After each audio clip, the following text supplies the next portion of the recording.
น้ำกองกัวหน้าแรงพี่น้องเต็มเพอเวอร์เนาะทุ่งไห่ทุ่งนามีแต่น้ำพี่น้องเอ้ย ปัดโธ่พี่น้องเนาะหลังจากมือคืนกับมือเศร้าพี่น้องเลยเนาะฝ่าฝนคือทงผ้าหัวนี่แหละพี่น้องเลยก็นำวันไหวลงมาจนปัจจุบันนี้เนาะพี่น้องเนาะบ่าย 2บ่าย 3 โมงแรงยังหยาดมิดอยู่พี่น้องเลยฝนเนาะฝนตกเดือน 4 แห้งอหลีพี่น้องเลยเนาะบ่มีลมมีแรงปาดลงมาพี่น้องเลยเนาะก็ได้เห็ดให้ทุ่งไห้ทุ่งนาเนาะมีแต่น้ำเสียงกบเสียงเขียดห้องสนั่นหวันไหวพี่น้องเลยเนาะคือสีมีแห้งแล้วว่าสันซะหลังจากหน้าแล้งผ่านไปหลายเดือนเติบเนาะเนี่ยมาเบิ่งทุ่งไห้ทุ่งนาก่อนพี่น้องมื้อนี้พาลูกพาเมียลงมาเบิ่งหน้าก่อน เนาะมาเบิ่งก่อนพี่น้องเลยเพราะว่าเขาปลูกอยู่เฮือนกับปุ้ยพี่น้องน้ำหัวลงใส่เนาะก็เลยเฮ็ดให้อันว่าน้ำระบายออกบ่ทันที่นี่ก็เลยยิงใส่เข่าพี่น้องเลย อ๋อเจ้าเนาะโอ้อันนี้โมเมนต์มันขาดบ่อนี่พี่น้องเลยเนาะบ่ถืออันนั้นช่างประจักษ์อันนี้เบิ่งแล้วกันเนาะมันลั่นพื้นบาดนี่ทั้งนี้หัวเลยพี่น้องเลยเห็ดกึ่งปึงแล้วนี่มันขาด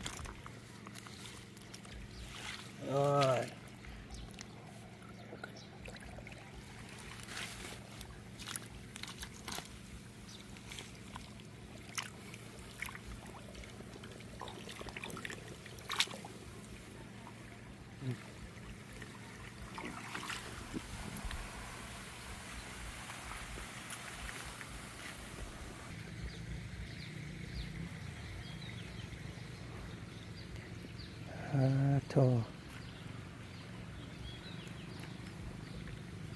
ถือว่าพร้อมเนาะเพียงเนาะในการเห็ดให้หน้าหัวแค่ทางบ่าวจันได้จัดเห็ดหอบจอดชิดไปแล้วพี่น้องเลยถือว่างอควายบ่เข่าแล้วบาดที่นี่เนาะ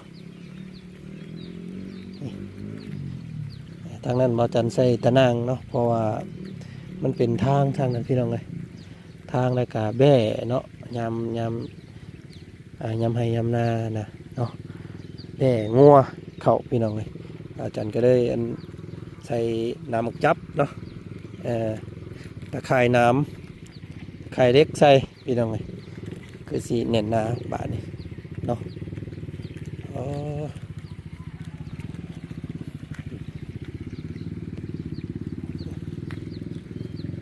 นาสามให้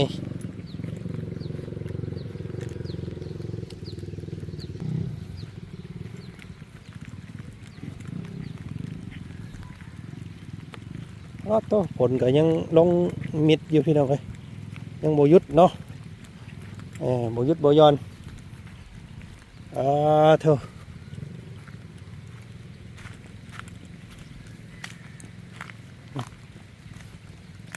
เวอร์น้ำให้นี่ก็ได้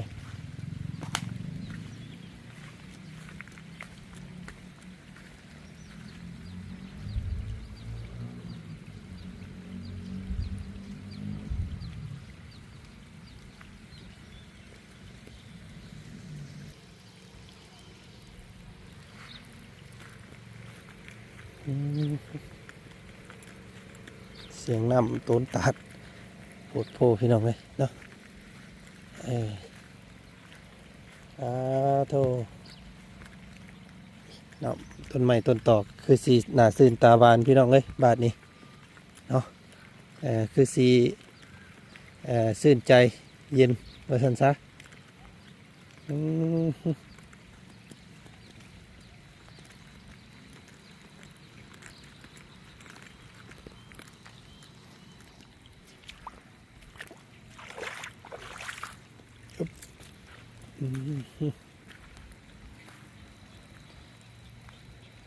เด็ดเบิ่งต้นไม้ต้นตอกทั้งนี้ก่อนบาดนี่พี่น้องเลยเนาะเป็นจังไดอ่าต้นมะม่วงมักมันต้นมะคุงมะเขือพี่น้องเลยโอ้โหน้ำจนมีบาดนี่ในหนองเนาะเพ้อเบ้อพี่น้องโอ้เออโตเนาะมีแล้วพี่น้องมีน้ำแล้วคิดว่าน้ำยังบ่ทันมีเนาะโอ้ยถ้าว่ายังอีกน้อยหนึงเนาะพี่น้องเนาะอีกน้อยหนึงก็คือสิทันหากระบกมองหนึงนี่หากระเอาปลาขึ้นมองหนึงนี่พี่น้องเอ้ยเกือบเป็นทันเนาะปีนี้พี่น้องเอ้ย ปลาโตเนาะจักหมักมองเงี้ยงอันนี้พี่น้องเอ้ยเนาะลมมันอันนั้นมันจนสิหักสิกลนบ่เลยเนาะโอ้มันลมจักซีเมนเขียวเสวยบอกได้ว่าอัน3ฤดูอันนี้พี่น้องเนาะยังบ่ทันเป็นหมากเถื่อตัวนี้ก็ปาโถเนาะอันนี้ต้นหมากละกอพันธุ์สีม่วงอันนี้พี่น้องเลยก้านเนาะใบก้านสีม่วงๆนิดนึงหมากใหญ่ขนาดพี่น้องเลยเนาะพอดีเพียงคอเนาะพอดีบ่ต่ำบ่สูงเนาะพอดี ยื้อปิดเอาพี่น้องเลยเนาะทักทายสบายดีเด้อเนาะพ่อแม่พี่น้องเนาะหมู่เพื่อนมัสกุสุคนพาพี่พาน้องลงมาเยี่ยมยามเนาะลงมาเบิงให้หน้าตาก้าเมื่อนี้พี่น้องเลยเนาะมากับพ่อก็หมากม่วงใหญ่นี่พี่น้องเลยนี่เนาะปวดโพ ทำไปก่อนพี่น้องเลยอย่ามันโดนเนาะ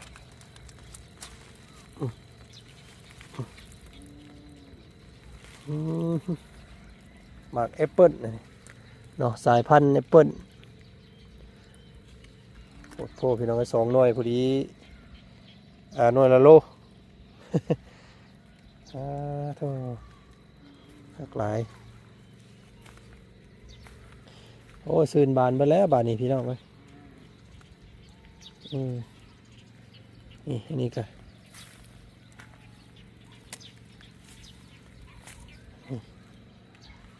จักซีเมนต์สายพันธุ์ใดอันนี้ก็ได้พี่น้องเลยนี่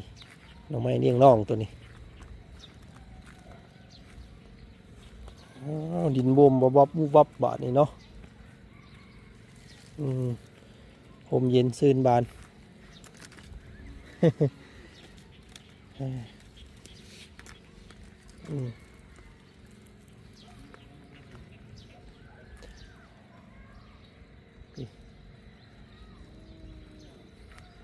ซ้ำสิกิน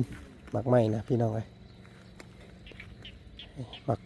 หุงก็กำลังสิเป็นตัวนี้กับตัวแม่อยู่ตัวนี้กับพี่น้องเป็นตัวแม่จับเจือแต่ว่าหมากบ่จับตัวนี้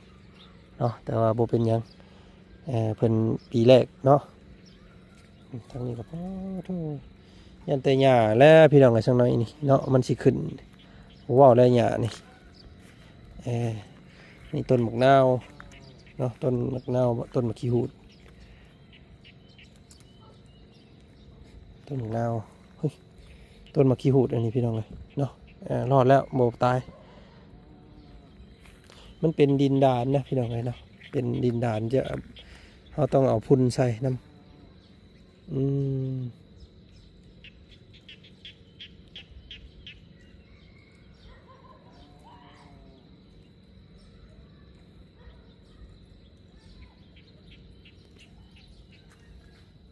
โอ้น้ำกระลายเด้อพี่น้องเลย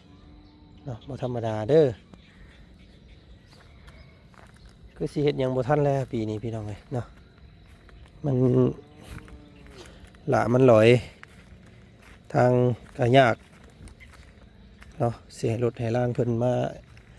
จกมายังให้ก็คือสิลำบากอยู่ว่าซั่นซะมาคุ้งนี่สิปลูกไม้หลายปีนี้พี่น้องเลยเนาะบ่ได้มากุ้งอันนี้บ่ได้เลยพี่น้องมันเป็นตัวผู้เนาะตัวผู้ส่วนลาย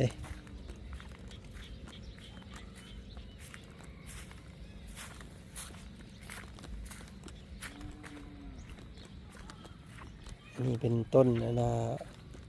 หมากลิ้นจีพี่น้องเลย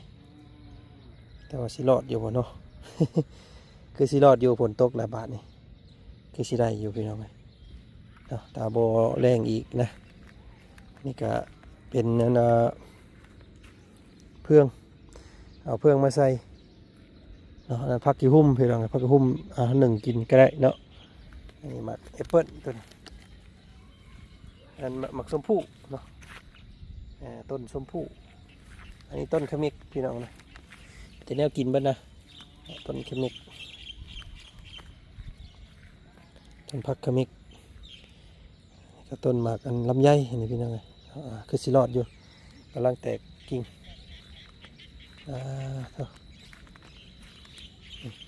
หมากส้มผู้หนองชะนี่ทำได้เลิกกว่านี้นิดนึงเมนกุ้มนะพี่น้องเนาะเมนกุ้มปีอยู่อันนี้มันตื่นโพดเนาะนี่ก็ส้มผู้คือกันสรุปแล้วหมากลิ้นจีตาย2 ต้นเลยพี่น้องเลยนี่ก็บ่ได้นี่เรียบร้อยตัวนี้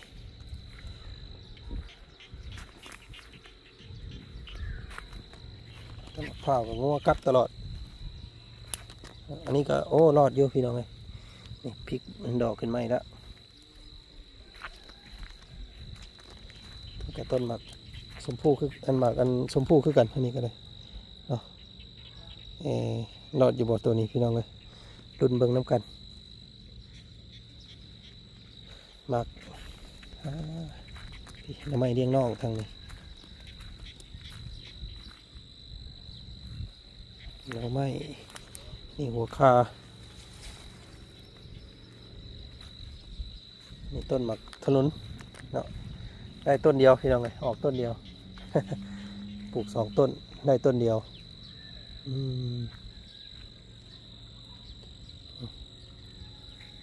พยายามบ่ให้มันขึ้นสูงเพิ่นป่ะเนาะขึ้นซ้ำนี่เดี๋ยวเราต้องเอาผ้ามาฮ้อนออกมาตัดให้มันเป็นพุ่มมาชุบอยู่นะบ่ให้เพิ่นใหญ่บ่ให้มันเตยแบบนี้มันก็สิเป็นไม้เหี่ยว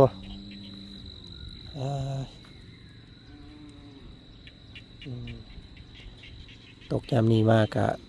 คือแน่พี่น้องไงเนาะซุ่มเย็นเป็นตาผักตาเศร้าแน่ว่าซั่นซะเนาะสบายหูสบายตาแน่โธ่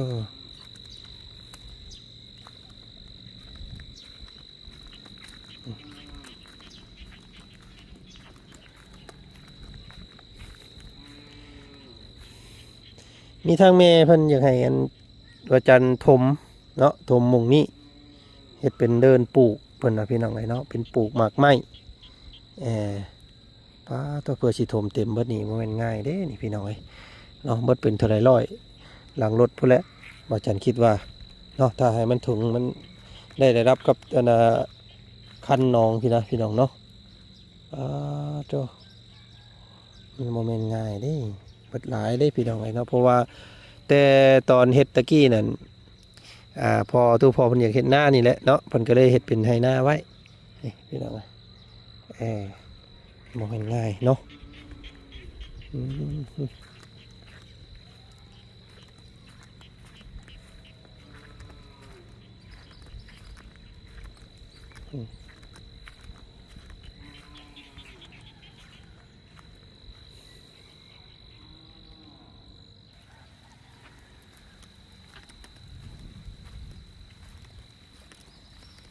ระวังตัวหญ้าและบาดนี่เนาะหญ้าหยบหญ้านี่พี่น้องไงมันมักเกิดดินกระมอมบาบีพี่น้องไงเนาะคลองแต่ตกผลก็ได้ซื่นบานเบิดเนาะขอให้เบิ่งบาดนี่เนาะระวังแต่หญ้าอย่างเดียวพี่น้องเอ้ย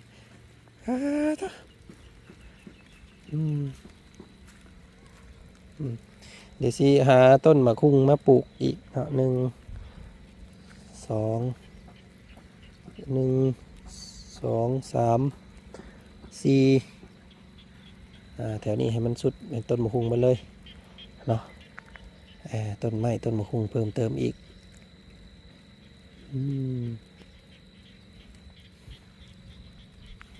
คอยปลูกไปเนาะควบจริงนะให้นี่นะทางบ่จันอยากถมเนาะถมให้มันเพียงกันเลยเป็นให้มันเป็นเลินเนาะแล้วก็สิหาต้นไม้ต้นตอกมาปลูกให้มันเป็นอันเดียวกันเลยแถวนี้นะเป็นเลินตัวนั้นนั้นเพื่อสิถมแต่ก็อยากยากก็ถึกบ่อยากเต็มเลยพี่น้องเอ้ยมันหลายตัวนั้นเนาะจักได้ถมไปเทื่อละน้อยอันนี้บ่จันเข้ามาใส่น้อยเดียวนี่เนาะ20-30หลังเลยพี่น้องเอ้ยอยู่นี่ตอนปีก่อนเนาะบ่จันเอาดินมาถอกใส่แต่ว่าพาโทเนาะ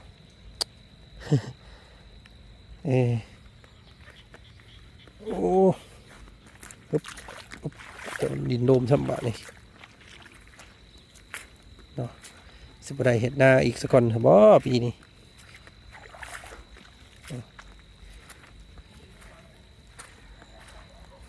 ต้นมะขามตัวพอเพิ่นก็6แล้วบาดนี้พี่น้องเนาะมืดคือ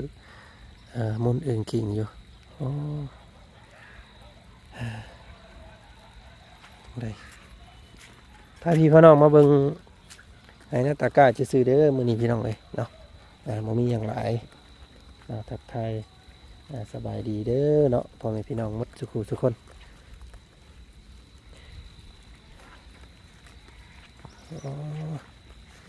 รอดจะบ่ต้นนี่พี่น้องไอ้ย่ำบ่รอดแท้ข่อยเบิ่ง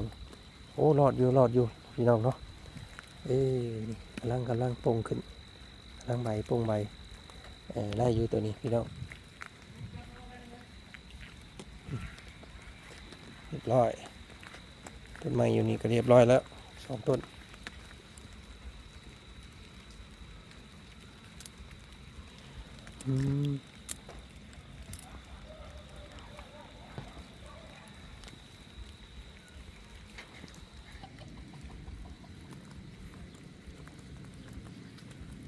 ทางนี้ก็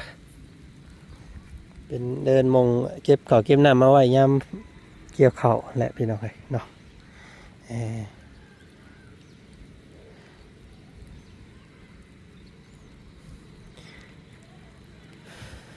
ยังบอกเขาที่เขาทางปานใดเนาะพี่น้องเนาะมีแต่คอยปรับคอยแต่งไปว่าซั่นซะตามดินสภาพอากาศดินอันพื้นที่เนาะ